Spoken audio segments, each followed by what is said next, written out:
जय माता दी मित्रों, बड़ों को प्रणाम और छोटों को प्यार। आज हम माँ संतोषी की कथा का श्रवण करेंगे। मन को शांत और कथा को धैर्य से सुने। कथा को पूरा सुनने से उसका पूर्ण फल मिलता है। चलिए शुरू करते हैं। एक बुढ़िया थी, उसके 7 बेटे थे। 6 कमाने वाले थे जबकि एक निकम्मा था। बुढ़िया 6 बेटों की रसोई बनाती, भोजन कराती और उनसे जो कुछ छूटन बचती वह 7वें को दे देती। एक दिन वह पत्नी से बोला, देखो मेरी माँ को मुझ पर कितना प्रेम है। वह बोली, क्यों नहीं, सबका झूठा जो तुमको खिलाती हैं। वह बोला, ऐसा नहीं हो सकता, मैं जब तक आंखों से ना देख लूं मान नहीं सकता। बहू हंसकर बोली, देख लोगे तब तो मानोगे। कुछ दिन बाद त्योहार आया। घर में 7 प्रकार के भोजन और चूरमे के लड्डू बने। वह जांचने को सिर दुखने का बहाना कर पतला वस्त्र सिर पर ओढ़े रसोई घर में सो गया। वह कपड़े में से सब देखता रहा। 6 भाई भोजन करने आए। उसने देखा माँ ने उनके लिए सुंदर आसन बिछा नाना प्रकार की रसोई परोसी और आग्रह करके उन्हें जमाया। वह देखता रहा।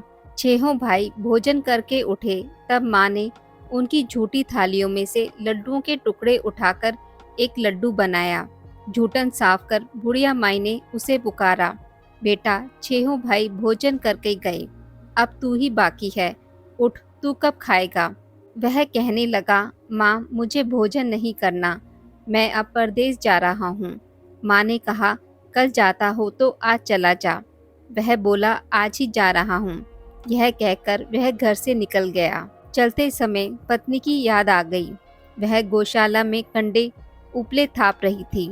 वहां जाकर बोला, हम जावे परदेस, आवेंगे कुछ काल, तुम रहियो संतोष से धर्म अपनो पाल। वह बोली, जाओ पिया आनंद से, हमरो सोच हटाए, राम भरोसे हम रहे, ईश्वर तुम्हें सहाय। 2 निशानी आपन देख धरु में धीर, सुधी मति हमारी बिसराइयो, रखियो मन गंभीर।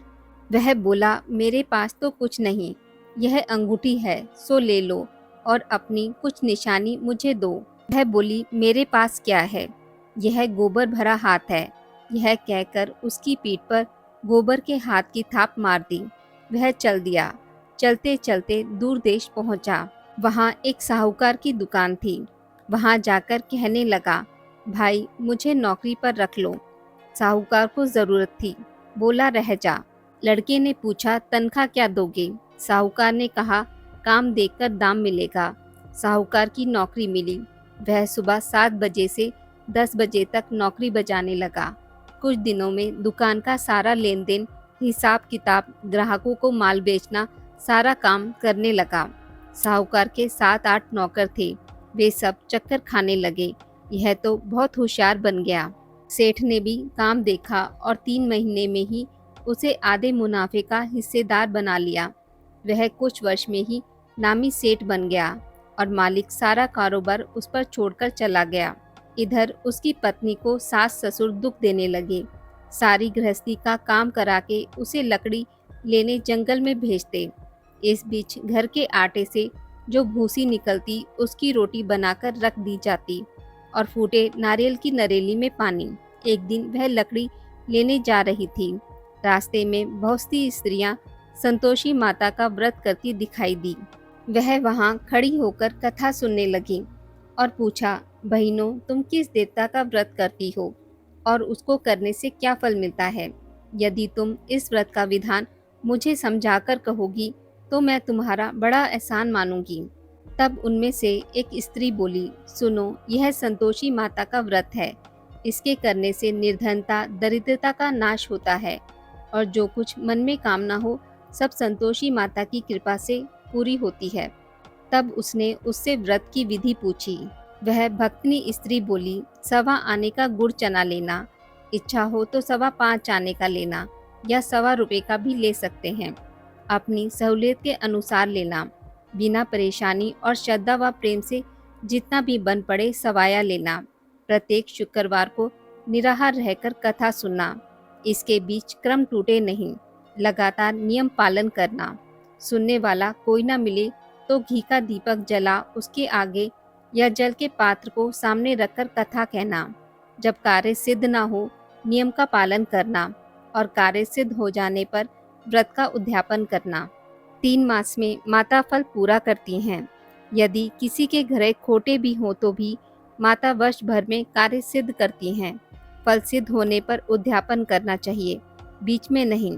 उद्यापन में 2.5 सेर आटे का खाजा तथा इसी परिणाम से खीर तथा चने का साग करना, 8 लड़कों को भोजन कराना, जहाँ तक मिले देवर जेठ भाई बंधु के होने न मिले तो रिश्तेदार और पड़ोसियों को बुलाना, उन्हें भोजन करा यथाशक्ति दक्षिणा दें। माता का नियम पूरा करना, उस दिन घर में खटाई न खाना। यह सुन बुढ़िया के लड़के की बहू चल दी। रास्ते में लकड़ी के बोझ को बेच दिया और उन पैसों से गुड़ चना ले माता के व्रत की तैयारी कर आगे चली और सामने मंदिर देखकर पूछने लगी, यह मंदिर किसका है? सब कहने लगे, संतोषी माता का मंदिर है। यह सुनकर माता के मंदिर में जाकर चरणों में लौटने लगी। दीन हो विनती करने लगी, माँ मैं निपट अज्ञानी हूँ, व्रत के कुछ भी नियम नहीं जानती, मैं दुखी हूँ। हे माता जगत जननी, मेरा दुख दूर कर, मैं तेरी शरण में हूँ। माता को दया आई। एक शुक्रवार बीता, दूसरे को उसके पति का पत्र आया और तीसरे शुक्रवार को उसका भेजा हुआ पैसा आ पहुँचा। यह देख जेठ जेठानी मुंह सिकोड़ने लगे, लड़के ताने देने लगे, काकी के पास पत्र आने लगे, रुपया आने लगा, अब तो काकी की खातिर बढ़ेगी। बेचारी सरलता से कहती, भैया कागज आवे रुपया आवे, हम सबके लिए अच्छा है। ऐसा कहकर आंखों में आंसू भरकर संतोषी माता के मंदिर में मातेश्वरी के चरणों में गिरकर रोने लगी। माँ मैंने तुमसे पैसा कब मांगा है? मुझे पैसे से क्या काम है? मुझे तो अपने सुहाग से काम है, मैं तो अपने स्वामी के दर्शन मांगती हूँ। तब माता ने प्रसन्न होकर कहा, जा बेटी तेरा स्वामी आएगा। यह सुनकर खुशी से बावली होकर घर में जाकर काम करने लगी। अब संतोषी माँ विचार करने लगी, इस भोली पुत्री को मैंने कह तो दिया कि तेरा पति आएगा, लेकिन कैसे? वह तो इसे स्वप्न में भी याद नहीं करता, उसे याद दिलाने को मुझे ही जाना पड़ेगा। इस तरह माताजी उस बुढ़िया के बेटे के पास जा स्वप्न में प्रकट हो कहने लगी, साहूकार के बेटे सो रहा है या जागता है? वह कहने लगा, माता सोता भी नहीं जागता भी नहीं, कहो क्या आज्ञा है? माँ कहने लगी, तेरे घर बार कुछ है कि नहीं? वह बोला, मेरे पास सब कुछ है, माँ बाप है, बहू है, क्या कमी है? माँ बोली, भोले पुत्र तेरी बहू घोर कष्ट उठा रही है, तेरे माँ बाप उसे परेशानी दे रहे हैं, वह तेरे लिए तरस रही है, तू उसकी सुध ले। वह बोला, हाँ माताजी यह तो मालूम है, परंतु जाऊं तो कैसे? परदेश की बात है, लेन देन का कोई हिसाब नहीं, कोई जाने का रास्ता नहीं आता, कैसे चला जाऊं? माँ कहने लगी, मेरी बात मान, सवेरे नहा धोकर संतोषी माता का नाम ले, घी का दीपक जला, दंडवत कर, दुकान पर जा बैठ। देखते देखते सारा लेन देन चुक जाएगा, जमा का माल बिक जाएगा, सांझ होते होते धन का भारी ढेर लग जाएगा। अब बुढ़िया माई की बात मानकर वह नहा धोकर संतोषी माता को दंडवत घी का दीपक जला दुकान पर जा बैठा। थोड़ी देर में देने वाले रुपया लाने लगे, लेने वाले हिसाब लेने लगे। कोठे में भरे सामान के खरीदार नकद दाम दे सौदा करने लगे। शाम तक धन का भारी ढेर लग गया। मन में माता का नाम ले चमत्कार देख प्रसन्न हो घर ले जाने के वास्ते गहना कपड़ा सामान खरीदने लगा। यहाँ काम से निपट तुरंत घर को रवाना हुआ। उधर उसकी पत्नी जंगल में लकड़ी लेने जाती, लौटते वक्त माता जी के मंदिर में विश्राम करती। वह तो उसके प्रतिदिन रुकने का जो स्थान ठहरा। धूल उड़ती देख वह माता से पूछती है, हे माता यह धूल कैसे उड़ रही है?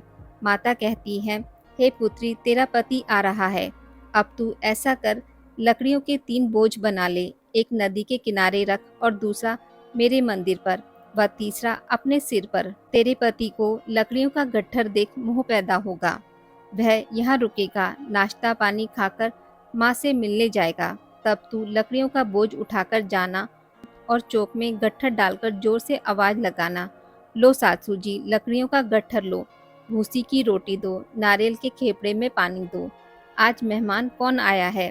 माता जी से बहुत अच्छा कहकर वह प्रसन्न मन से लकड़ियों के 3 गट्ठर बनाई, नदी के किनारे पर और एक माताजी के मंदिर पर रखा। इतने में मुसाफिर आ पहुंचा। सूखी लकड़ी देख उसकी इच्छा उत्पन्न हुई कि यहीं पर विश्राम करके भोजन खा पीकर गांव जाऊंगा। इसी तरह रुककर भोजन बना, विश्राम करके गांव को गया। सबसे प्रेम से मिला। उसी समय सिर पर लकड़ी का गट्ठर लिए वह उतावली सी आती है। लकड़ियों का भारी बोझ आंगन में डालकर जोर से 3 बार आवाज देती है, लो सासू जी, लकड़ियों का गट्ठर लो, भूसी की रोटी दो, आज मेहमान कौन आया है। यह सुनकर उसकी सास बाहर आकर दिए हुए कष्टों को भूलने हेतु कहती है, बहू ऐसा क्यों कहती है, तेरा मालिक ही तो आया है, आ बैठ, मीठा भात खा, भोजन कर, कपड़े गहने पहन। उसकी आवाज सुन उसका पति बाहर आता है। अंगूठी देख व्याकुल हो जाता है। माँ से पूछता है, माँ यह कौन है। माँ बोली, बेटा यह तेरी बहू है, जब से तू गया है तब से सारे गांव में भटकती फिरती है, घर का काम काज कुछ करती नहीं, 4 पहर आकर खा जाती है। वह बोला, ठीक है माँ, मैंने इसे भी देखा और तुम्हें भी, अब दूसरे घर की ताली दो, उसमें रहूंगा। माँ बोली, ठीक है, जैसी तेरी मर्जी।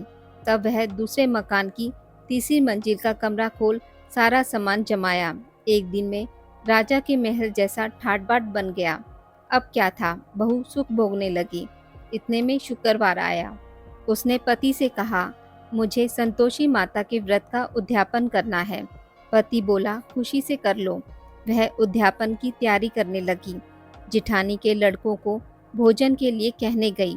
उन्होंने मंजूर किया, परंतु पीछे से जेठानी ने अपने बच्चों को सिखाया, देखो भोजन के समय खटाई मांगना, जिससे उसका उद्यापन पूरा ना हो। लड़के जीमने आए, खीर खाना पेट भरकर खाया, परंतु बाद में खाते ही कहने लगे, हमें खटाई दो, खीर हमको नहीं भाती, देकर अरुचि होती है। वह कहने लगी, खटाई किसी को नहीं दी जाएगी, यह तो संतोषी माता का प्रसाद है। लड़के उठ खड़े हुए, बोले, पैसा लाओ। भोली बहू कुछ नहीं जानती थी, उन्हें पैसे दे दिए। लड़के उसी समय हट करके इमली खटाई ले खाने लगे। यह देखकर बहू पर माताजी ने कोप किया। राजा के दूत उसके पति को पकड़कर ले गए। जेठ जेठानी मन माने वचन कहने लगे, लूट लूट कर धन इकट्ठा कर लाया है, अब सब मालूम पड़ जाएगा, जब जेल की मार खाएगा। बहू से यह सब सहन नहीं हुआ। रोती हुई माता जी के मंदिर में गई। कहने लगी, हे माता, तुमने क्या किया। हंसाकर अब अपने भक्तों को रुलाने लगी। माता बोली, बेटी तूने उद्यापन करके मेरा व्रत भंग किया है। वह कहने लगी, माता मैंने कुछ अपराध नहीं किया है, मैंने तो भूल से लड़कों को पैसे दिए थे, मुझे क्षमा करो, मैं फिर तुम्हारा उद्यापन करूंगी। माँ बोली, अब भूल मत करना। वह कहती है, अब भूल नहीं होगी, अब बतलाओ वे कैसे आवेंगे। माँ बोली, जा पुत्री, तेरा पति तुझे रास्ते में आता मिलेगा। वह निकली, राह में पति आता मिला। वह पूछी, कहाँ गए थे। वह कहने लगा, इतना धन जो कमाया है उसका टैक्स राजा ने मांगा था, वह भरने गया था। वह प्रसन्न हो बोली, भला हुआ, अब घर चलो। कुछ दिन बाद फिर शुक्रवार आया। वह बोली, मुझे फिर माता का उद्यापन करना है। पति ने कहा, करो। बहू फिर जेठ के लड़कों को भोजन को कहने गई। जेठानी ने 1-2 बातें सुनाई और सब लड़कों को सिखाने लगी, तुम सब लोग पहले ही खटाई मांगना। लड़के भोजन से पहले कहने लगे, हमें खीर नहीं खानी, हमारा जी बिगड़ता है, कुछ खटाई खाने को दो। वह बोली, खटाई किसी को नहीं मिलेगी, आना हो तो आओ। वह ब्राह्मण के लड़के को लाकर भोजन कराने लगी। यथाशक्ति दक्षिणा की जगह एक एक फल उन्हें दिया। संतोषी माता प्रसन्न हुई। माता की कृपा होते ही 9वें मास में उसको चंद्रमा के समान सुंदर पुत्र प्राप्त हुआ। पुत्र को पाकर प्रतिदिन माता जी के मंदिर को जाने लगी। माँ ने सोचा, यह रोज आती है, आज क्यों ना इसके घर चलूं। यह विचार कर माता ने भयानक रूप बनाया। गुड़ चने से सना मुख, ऊपर सूंड के समान होठ, उस पर मक्खियां भिन भिन कर रही थी। दहली पर पैर रखते ही उसकी सास चिल्लाई, देखो रे, कोई चुड़ैल डाकिन चली आ रही है, लड़कों इसे भगाओ, नहीं तो किसी को खा जाएगी। लड़के भगाने लगे, चिल्लाकर खिड़की बंद करने लगे। बहू रोशनदान में से देख रही थी। प्रसन्नता से पगली बन चिल्लाने लगी, आज मेरी माताजी मेरे घर आई हैं। वह बच्चे को दूध पीने से हटाती है। इतने में सास का क्रोध फट पड़ा। वह बोली, क्या उतावली हुई है, बच्चे को पटक दिया। इतने में माँ के प्रताप से लड़के ही लड़के नजर आने लगे। वह बोली, माँ, मैं जिसका व्रत करती हूँ यह संतोषी माता है। सबने माता जी के चरण पकड़ लिए और विनती कर कहने लगे, हे माता, हम मूर्ख हैं, अज्ञानी हैं, तुम्हारे व्रत की विधि हम नहीं जानते। व्रत भंग कर हमने बड़ा अपराध किया है। जग माता, आप हमारा अपराध क्षमा करो। इस प्रकार माता प्रसन्न हुई। बहू को प्रसन्न हो जैसा फल दिया वैसा माता सबको दे। जो पढ़े उसका मनोरथ पूर्ण हो और जो सुने उसका भी। बोलिए संतोषी माता की जय। आज की इस वीडियो में बस इतना ही। मित्रों, अगर आपको मेरी वीडियोस पसंद आती हैं तो उसे लाइक और शेयर ज़रूर करें और पूजा पाठ से जुड़ी जानकारी के लिए मेरे चैनल को सब्सक्राइब करना ना भूलें। धन्यवाद।